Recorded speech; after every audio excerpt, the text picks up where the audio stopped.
Executive. Okay. Okay, we are recording. Who do you want me to look at? You'll be looking straight to me. Right. Okay.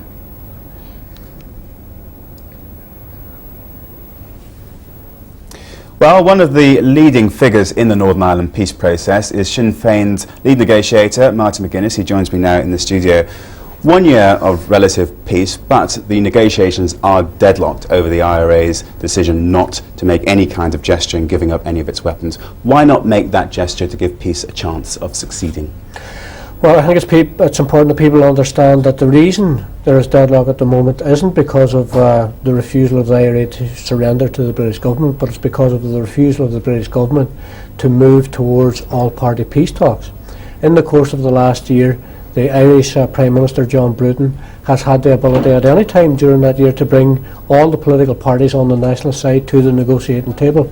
The British government, through its Prime Minister John Major, has signally refused in all of that time to bring the unionists to the negotiating table. Very simply, the unionists will not attend all-party talks until you make some kind of gesture about giving up your weapons.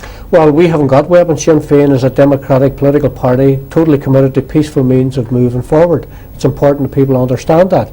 Now, as far as the British government's demand is concerned, many people in Ireland believe that what the British government are actively pursuing here is, if you like, the military defeat of the IRA. They wish to bring about an IRA surrender. That calls into question the whole motivation of the British government in the process, because if people deduce from all of that that that's all the British government are interested in, then people will conclude that the British government really isn't interested in meaningful negotiations. But a year ago it was announced that there will be a complete cessation of military operations. Yeah. If there is a complete cessation, then you do not need weapons. So that's the key point. Even if you just gave up a few weapons just to make a gesture, then that would be enough to get the unionists on side into the negotiating room. Well, I think what you have to understand is that we have not imposed any preconditions on our entry to the negotiating table. We could raise all sorts of preconditions about the weapons of the RUC, the weapons of the Royal Irish Regiment, the weapons of the British Army, the weapons of the Loyalist Death Squads. We know that that would be a mistake to do that. What we all have to do is recognise that the issue of weapons and armed groups are symptoms of what is wrong in our society, and what we all have to do is tackle those issues which are at the heart of the conflict. In other words, take away the reasons why people resort to armed force. Okay, how do you break the stalemate then? Well, I think what we need is a clear statement from the British Prime Minister and John Bruton when they meet at their summit next week that they intend to move by an agreed date to all-party peace talks. The issue of the decommissioning, as the British call it, or the surrender of the IRA and other matters, and there are many other matters which are clearly symptoms of the conflict, need all to be addressed in all-party peace talks. And already the United States President, Bill Clinton, has said that he favours that approach. He favours all the parties going to the negotiating table and dealing with all those issues in talks. Well, the key thing will be getting the unionists to attend those all-party talks, because they won't until something is done. Yes, and the responsibility for that is the British Prime Minister's responsibility. Throughout this process, we were told that what was needed was a de Klerk to step forward from the ranks of the unionist leadership. That has not happened. I think we've been looking in the wrong place. The responsibility to produce a de Klerk is a London responsibility, and John Major must step forward as a de Klerk figure to give a lead to unionists. The other important point is this, is that the majority of people in the ranks of unionism have now reached a situation where they believe it is essential for their political leaders to go to the negotiating table. Okay, what then if this situation continues, if the deadlock is not broken? How long can this stalemate last before the terrorism starts again? Well, I think it will be a very difficult time for all of us indeed, because if the British government refused to move to substantive negotiations, all-party talks, then effectively we are not dealing with those issues at the heart of the conflict.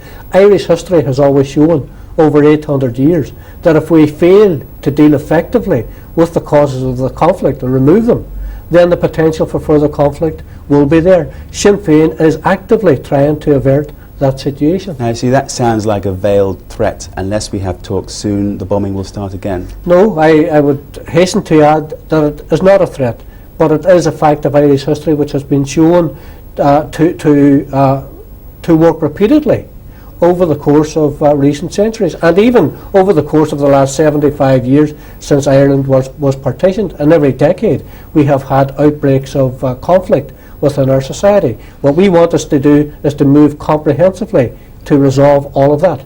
And if the bombing starts again, presumably London will be the central place of where the bombs will be going off. Well, I sincerely hope that that does not happen.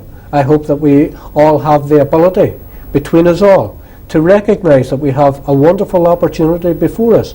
And I think history will deal very severely with those who refuse to come to the negotiating table. That is the demand of everybody in Ireland. I believe it is the expectation of many people in this country. And I think the international community is looking on, as they did in Palestine and as they did in South Africa, in the hope that everyone will sit down and talk about all the very complex issues which are at the heart of the conflict in Ireland. Martin McGuinness, thank you very much indeed for joining me. Thank you.